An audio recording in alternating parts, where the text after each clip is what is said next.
Hello, everyone. Welcome to the Gaming on Phone conference. Today, I have with me a very esteemed panel, and we will be discussing about the global impact of mobile esports. Before we get started, I'd just like to warm the mics up and get done with a round of introductions. Personally, I'm Wasif Ahmed. I work as an esports journalist covering and documenting the mobile gaming industry, and currently, I'm working for esports.net. Imran, you want to go next? Yes. Hi. This is Imran Hossain Alve. I am a gamer, living in the gaming community since 15 years, and currently I'm working in Tencent Games as a community manager. I look after the PUBG Mobile and Honor Kings side in Bangladesh and South Asia also. So this is the brief Awesome. introduction. Awesome, Imran. Shiva? So guys, I'm Shiva. I'm the founder and CEO of Skyesports. So we are one of the largest esports organization in South Asia. We currently focusing international esports event. Also, we recently launched a global roadmap. So back to before esports, we were into game development. I was a game developer back days. So we ventured into esports in 2018, and everything going great right now. Amazing. Hi, everybody. I'm Matt. I'm the co-founder of the Mobies, which is the largest award show for the mobile games industry. I also have very huge roots in the mobile esports industry. I go back really to the beginning of the U.S. Market where I'm based.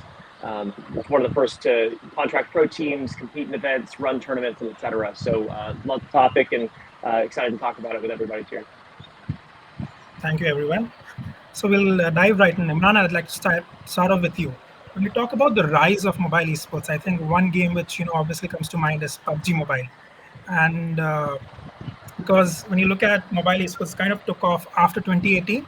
This is when PUBG Mobile was actually launched. Uh, as a community manager for Tencent, handling of course PUBG Mobile, what do you think are some of the factors behind the rise of the game and its esports scene? So for the PUBG Mobile, two factors actually played a vital role. One is the variation, a different genre. Like before that, there is nothing like mobile battle royale. So it came, and also the thing that works, that COVID situation. So during that COVID time, people were actually looking to connect with each other and to have some, interactive entertainment among each other. So basically, PUBG Mobile give that breakthrough. So it becomes, very popular among the young generation. And as South Asia, especially in South Asia, that youth generation are very the young generation is very high. Their ratio is very high.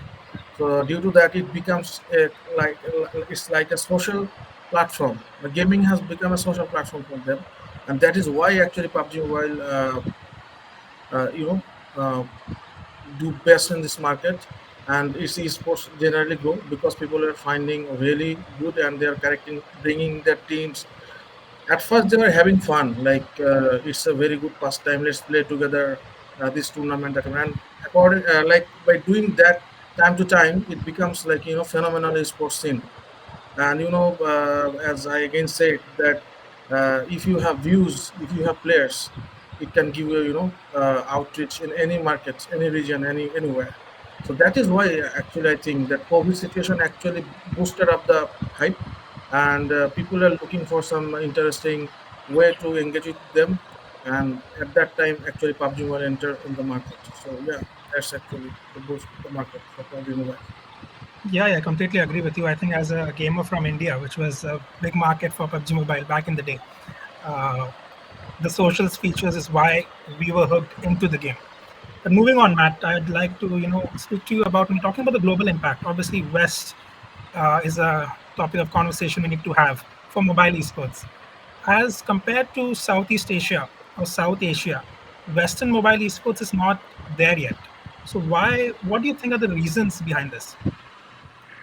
Yeah, that is the $1 million question right there. So I get asked that quite a bit, and there's the trouble is that there's not an easy answer. On the one hand, I think one of the factors is that a lot of the gamers have a lot of options when it comes to PCs and consoles and other devices and platforms that are available. But with that said, we still have a huge plethora of incredible mobile games and ones that are suited well for esports. on the mobile platform. And so, but generally, it's kind of the younger demographics that are playing more of the casual and social games. So, over half of kids in the United States play Roblox, for example, and many of those are on mobile devices. So I still think, right now, at least the esports side of the mobile gaming industry is, still yet to come, but it's certainly on its way. And what we're seeing right now as well is increased support from game developers themselves to host more regular esports circuits in the US market, things that are consistent, allow people to, hop in and play for a bit and then participate again, let's say next month, and more of like a recurring competitive format, which I think is very suitable for the US market. And then additionally, I think what is still really needed, and I hope to be able to, help this happen in some way, is more support for collegiate students. So I'd love to see more mobile esports programs that are targeting high schools and colleges to be able to get communities together. It's something that's never really been formally done at scale to the extent that we've seen in other regions too. Awesome, Matt. So Shiva, moving on to you. Obviously, we're talking about mobile esports. There's a big, difference in terms of sponsors when compared to PC esports. One reason for that would be, the purchasing power of, say, a mobile esports audience, which is more, targeted towards developing countries. So, in your thoughts, what are the current challenges in terms of securing sponsors for doing mobile esports tournaments?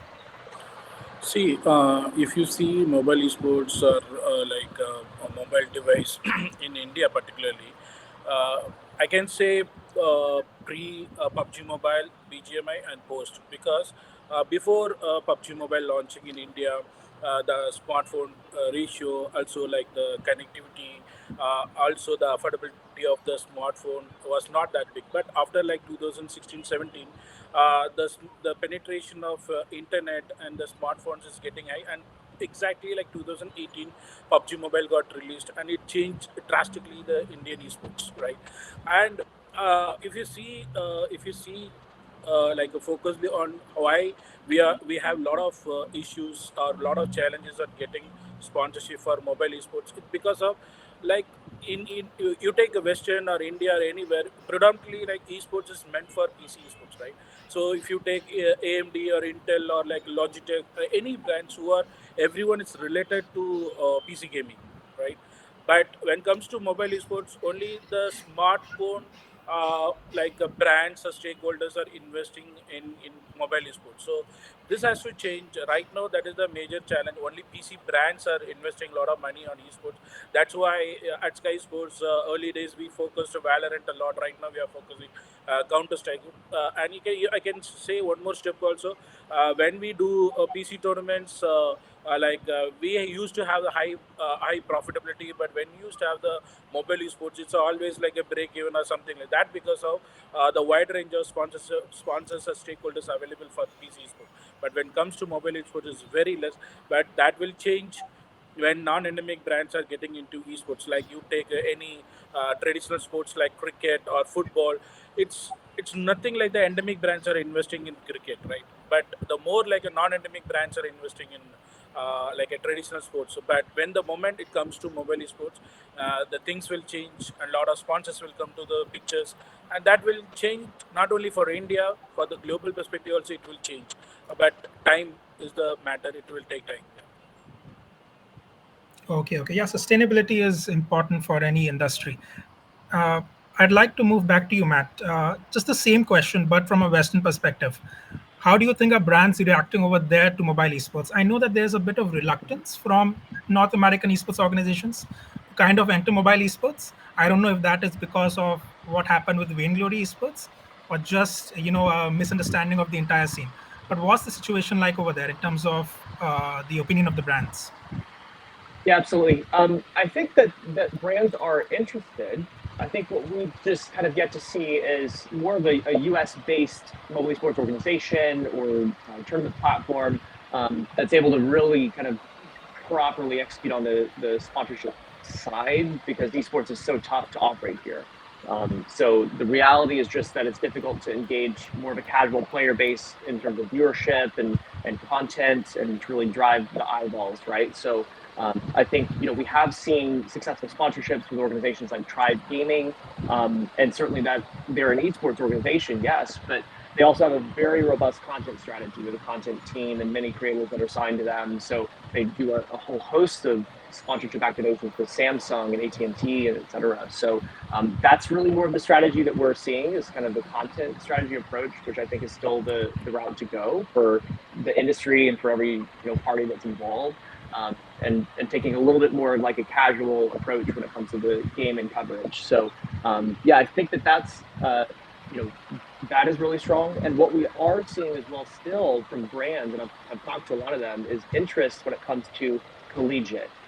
It's been a hot topic, even more so this year than I've really ever seen before. But waiting really for the organizers to be able to like pick up the reins and say, hey, look, we're going to go make this happen. It's just difficult to execute.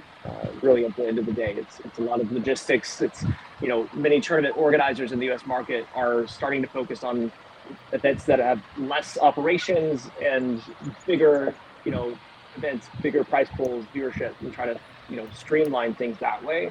And collegiate is just the opposite. You have to really go grassroots and go wide. So yeah, it will definitely come.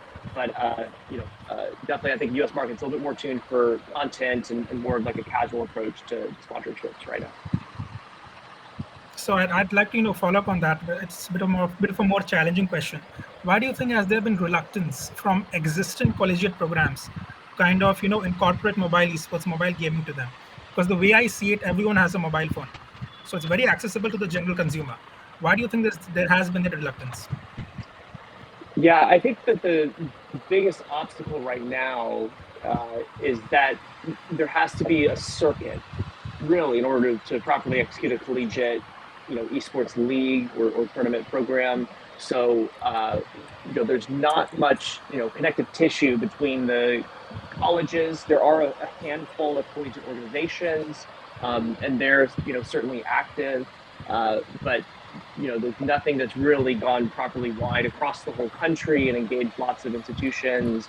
And again, just from an operational point of view, it's very hands-on. And it's, as an organizer, especially in kind of the esports winter, right? And the last couple of years that have been very tough for the video games industry as a whole, a lot of organizations, tournament organizations, have tried to really streamline things, focus a lot more on cash flows and revenues, make sure that they're sustainable. And that's simply come in the US, where there are fewer operations like live event productions and activations, and they can focus that way. So yeah, I think a little bit of market conditions also that have kind of played against it, but that's recovering, and there's also sponsorship interest, which is great. I think it will come in time. Thank you for those insights, Matt.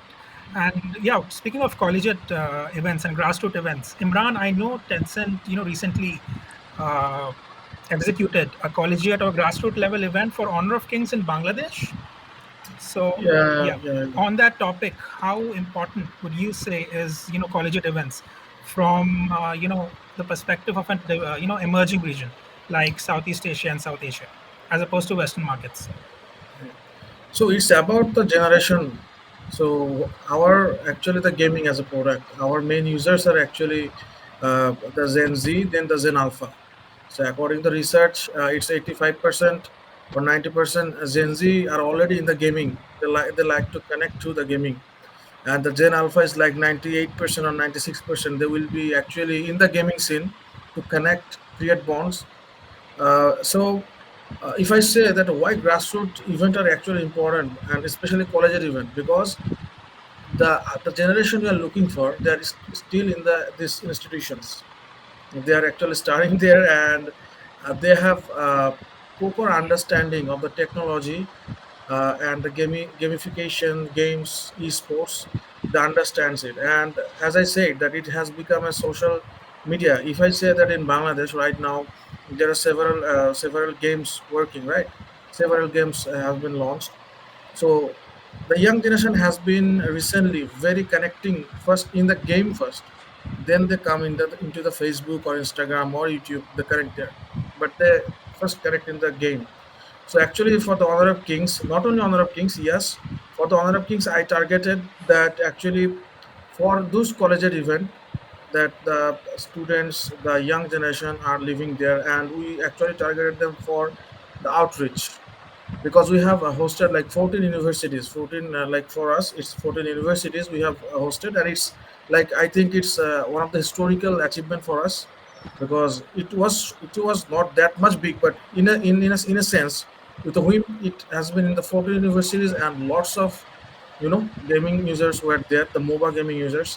And I think that as a community manager, what I think that my work is like a psychologist, because if you want to market the product in the game, your game, Yeah. you have to know that how your users are thinking, how they want it.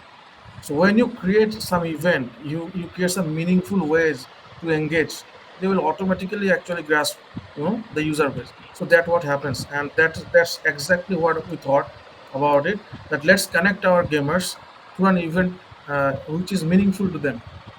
So they were with their friends, cutting cakes, having some fun games, and also some giveaways. So they like the stuff.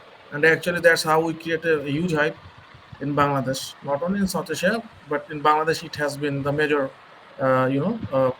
like has done the major promotion for Honor of Kings. Okay, Imran. Shiva, I'd like to move back to you again with a challenges type question. When you look at Western esports, there are organizations like eFuse who actually have collegiate programs in place. Now these are third-party organizations, but when we look at Southeast Asia and South Asia, all of the collegiate programs are usually publisher-run. Why do you think there's so many friction from third-party tournament organizers to kind of include collegiate programs? See, it is very basic thing. It's all of what brands look for is the return of investment. So the return of investment will come either through viewership or the player participation. Yes, when you do grassroots event, you will get more player participation. But when it comes to branding and other stuff, viewership is more important. That matters. So that's a reason the brands is not that much willing to put money on the grassroots events.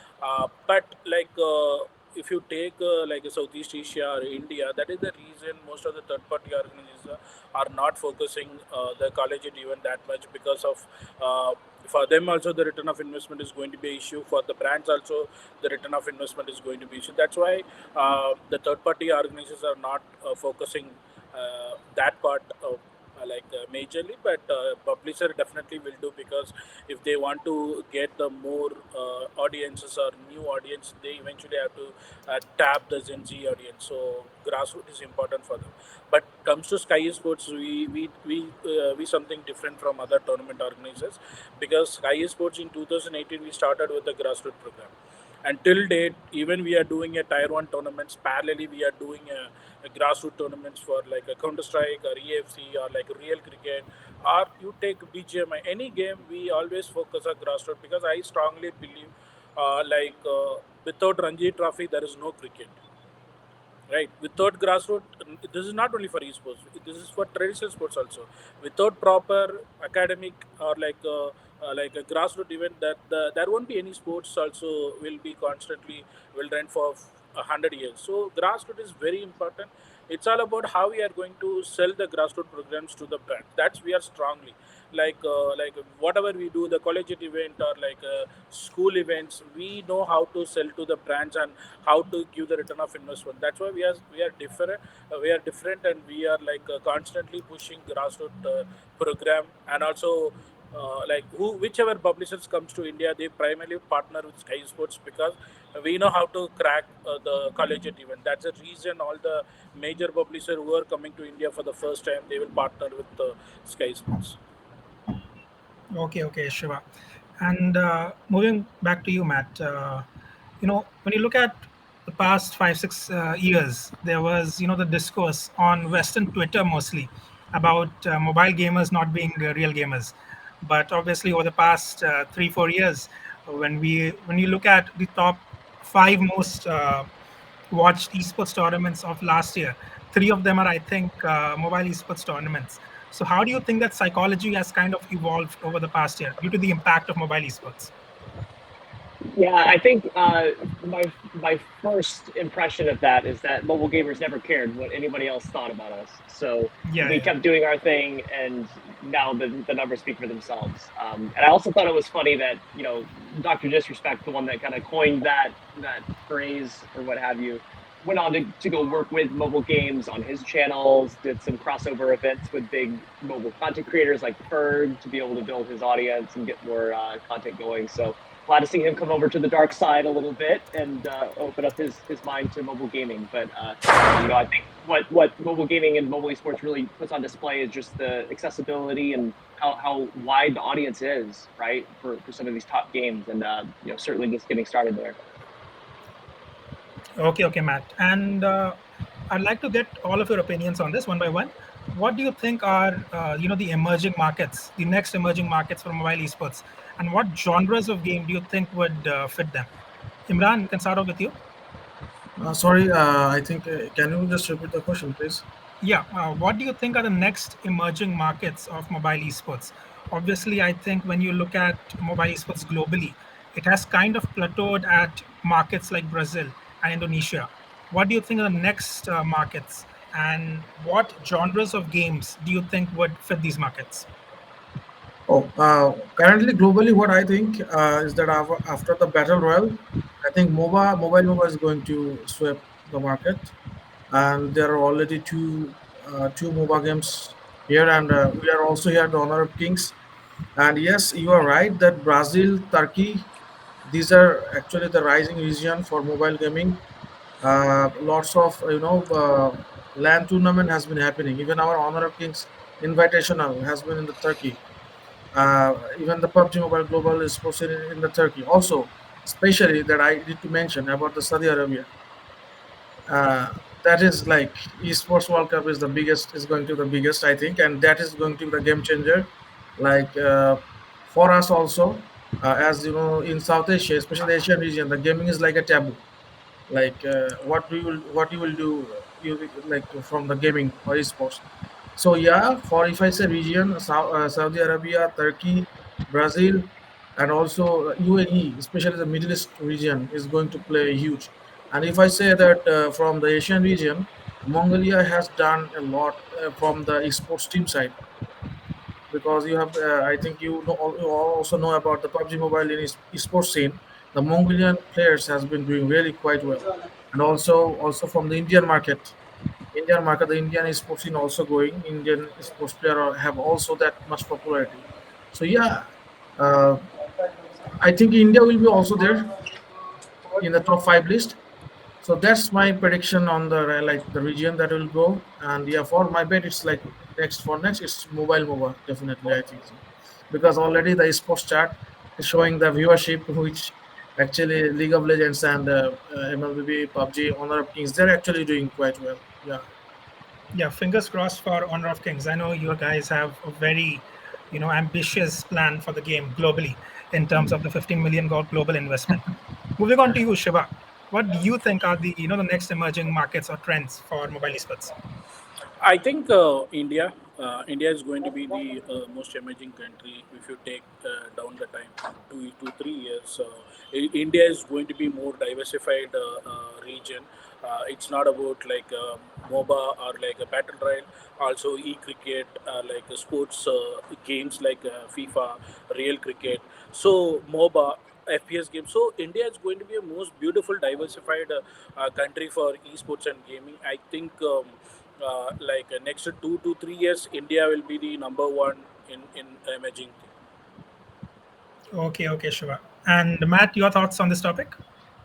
Yeah, I think first and foremost, India is already a powerhouse in mobile gaming and mobile esports, but I would also put it at the top of the list for emerging because it just continues to get bigger and bigger. And if you look at the data as well, India is actually the top growth country in the world in terms of total downloads and revenue growth year over year in any other country in the world. So even with as large as the market is, it's continuing to grow, which is amazing to see.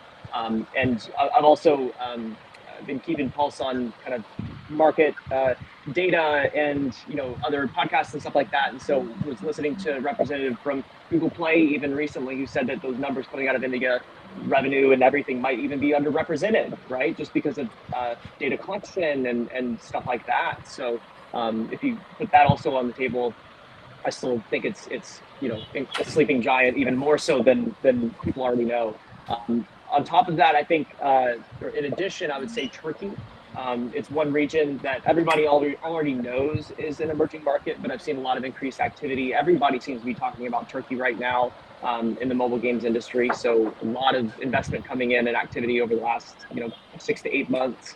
But other than that, I would say I've seen a lot of stuff as well happening in Africa as a whole, in kind of the 8 primary countries there. And Terry First is a phenomenal publishing partner for Africa. They've been locking in some new partnerships as well. I think I saw one with Supercell recently that was announced, and many others. But they're doing lots of local growth strategies, local payments, and everything to expand some of the top mobile games to Africa too.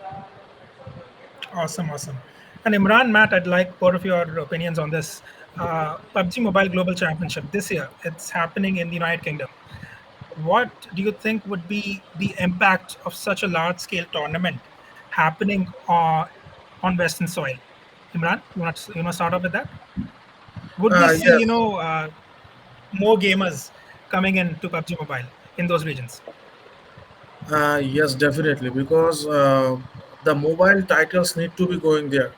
Before, in the starting of this discussion, you were asking Matt about why in the Western region the mobile gamers are seen as like not much or not given much important. But I think this move in the United Kingdom could be a huge step. And Tencent Games, thankfully, Tencent Games has been always the leading example for everything. Like they came to South Asia, India, Bangladesh, and now they're setting example in the Western soil. So I think yes, that could be a huge thing if United Kingdom and USA also they're joining the part here. So yeah, definitely it's a big move. Matt, I'd love your thoughts on that as well, because I know the Mobies this year is happening in London as well.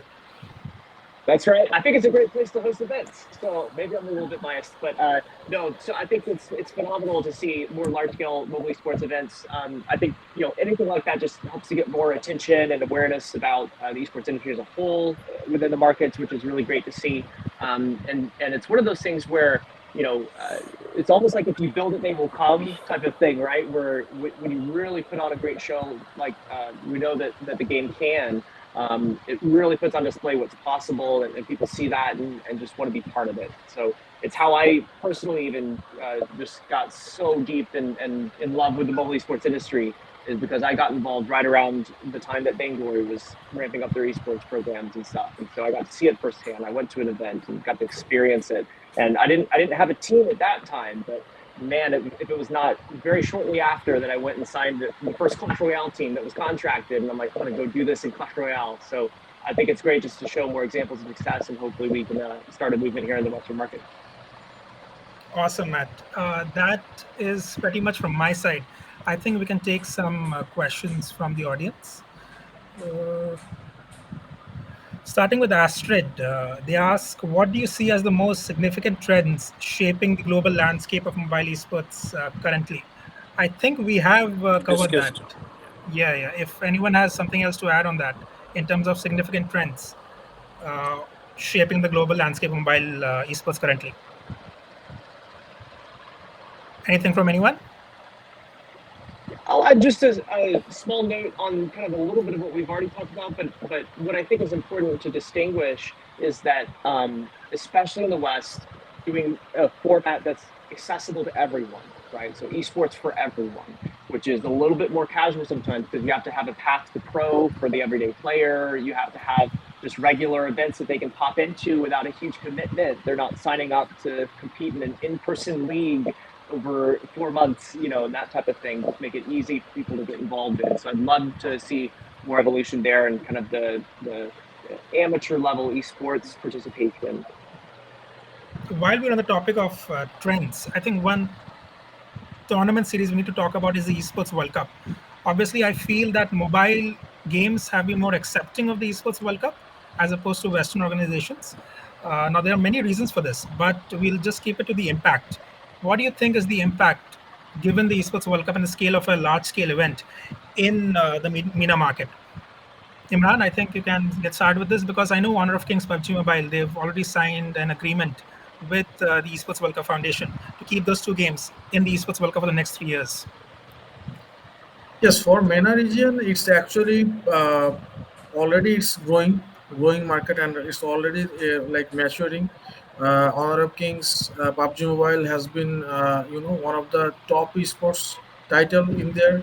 And if I say about the trends, it's always about like the sustainability. What I think, because as a community manager, as I connect with the sports player and also the casual gamer, it's my one of the benefit of being community manager is that you get to know the sports player and also the general player.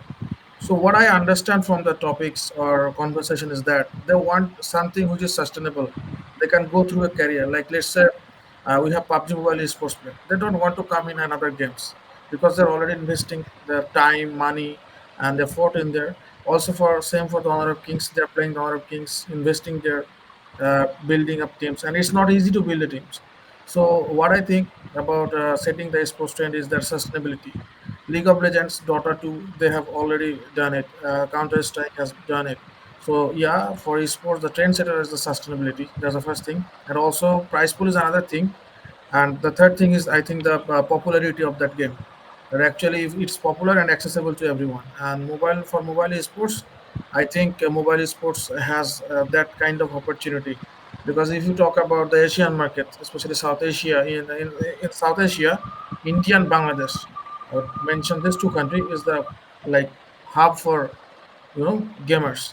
Like if you need hands and eyes, I mean users and viewers, you have to come here.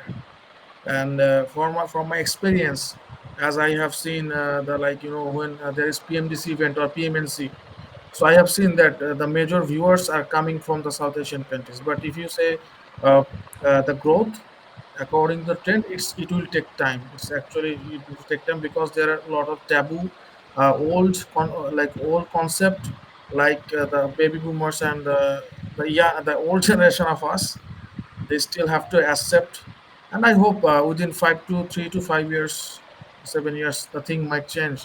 We'll, then at that time we might be talking about setting the trends, how we can set the trends, not about which trend. Oh, Also, like what I'm thinking is right now, majorly the esports clubs are investing in esports. What I'm thinking is in future, like the traditional sports clubs might get into esports and they will start to invest. Like in India, Chennai Super Kings, like Madrid, or something like that. They will come into esports and they will start to pick players and teams. On top of that, like non-endemic brands will start to put money. And other than that, like if you see already esports world cup is already getting a lot of attention. On top of that, like Asian games, Commonwealth games, and Olympic games also is coming. So everything, if you see, if you connect everything together, and there is a lot of things is going to happen for esports. thank you, Shiva. And next question from judges. They ask, and I think Shiva, you should take this as the founder and CEO of esports organizations. What strategies can aspiring mobile esports professionals employ to build successful careers in this rapidly expanding industries? And they also ask what resources are available to support their development. See, to be honest, right now the opportunities are a lot right now. You have to find the right opportunities. It is esports is very big. Like, are you going to be a player or like in player? What kind of role you are going to take, or like you are going to get into the esports production, or like a league of that. Esports is a huge. There are about 60, 70 job profiles are there. If you want to going to be a esports professional players, you have to grind hard, and the opportunities are lot, including any publishers. They are coming with the grassroots programs. You have to participate, and you have to practice. You have to work with the tier one players and learn from it. And yeah, so that's a way you can start the career, and you have to choose what you want to get into esports. Like I mentioned, there are 60 to 70 profiles are there, and in which you want to go into esports, that it's up to you. I believe, Matt, you had something to say about that. I got a reaction from you. Yeah, I couldn't agree more. I think just like she was saying, it's there's so many career paths that you could take. I think the most important thing if you're just starting out is to get started somewhere and just learn as much as you can, right? Because even if you get started in a position like league ops or as a player or coach, you might find another position that you didn't even know was possible, right? Because there are so many different roles in the esports and gaming industries. So just get involved and just ask a lot of questions. I think that's one thing that I've noticed also about the esports industry is that generally people are really welcoming and warm towards people that are authentically interested, right, in what you're doing and stuff. So be respectful, don't take up too much time of other people, but generally, I think people will be very open to answering some questions and sharing some knowledge as well to the next generation. Also, like one case study I can give from Skyesports itself. There is a person who working as a head of broadcasting right now. Interestingly, he played our first IP called Skyesports Championship in 2019. He came to play PUBG Mobile tournament as a player, and he was a finalist. And then eventually he joined as a league ops. Then he become like production. Now he is the head of production and broadcasting at Skyesports in the fires. Like Matt said, just getting to esports some other way, then you find a way where to go, how to go. Yeah, Exactly. I'll have to agree with that. One more question for you, Shiva, from Sayak Mitra. They ask that we've seen BGMI collaborating with actors in the past. Can we expect more such collabs with cricketers or other culturally followed celebs, bringing more sponsors into the mobile esports market? I think Crafton is doing already pretty much good stuff. Recently, they partnered with the Mumbai Indians, so the trend is already going in the right way. And like you mentioned, yes, the more we are involving the non gamers, non gaming influencers like celebrities, movie stars, cricketers, the non endemic brand attention will start to see what is esports, why they are partnering. Eventually, right now, even recently, Narendra Modi also supported gaming. They met gamers, influencers. So, like, of course, it will help. And publisher, not only Craft and all the major publishers are focusing in multiple ways to partner. Even there is a game called Fauji. They partnered with Akshay Kumar. So things are getting slowly evolving in India, and 100% it is going to helpful to bring non-endemic brands to esports. Thank you, Shiva. And Imran, I think you can take the next question from Saurabh Shetty. They ask, since tapping on some markets is a necessity to keep the gaming culture flowing, how do mobile esports tournaments and events compare to the traditional esports events in terms of scale, audience demographics, and monetization strategies? But let me again read the question first. I think it's a big question. No, I think what they are exactly asking is how are mobile esports tournaments different from traditional esports events?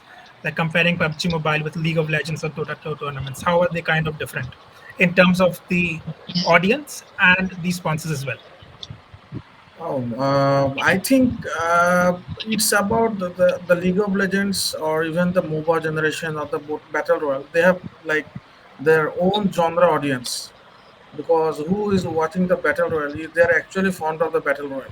They're not that much coming into the MOBA watching. Even the casual gamers, they're looking for fun. They are not looking for like the esports game. Like PUBG Mobile has become so much competitive right now.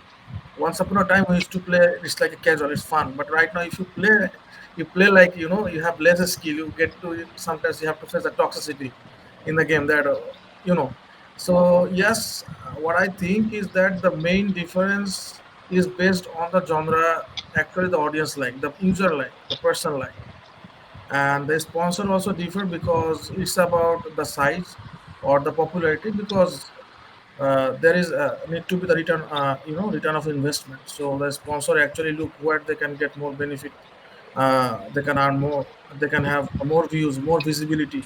So yeah, this is, I think, so Thank you. like. Thank you, Imran. Next question from Prabal.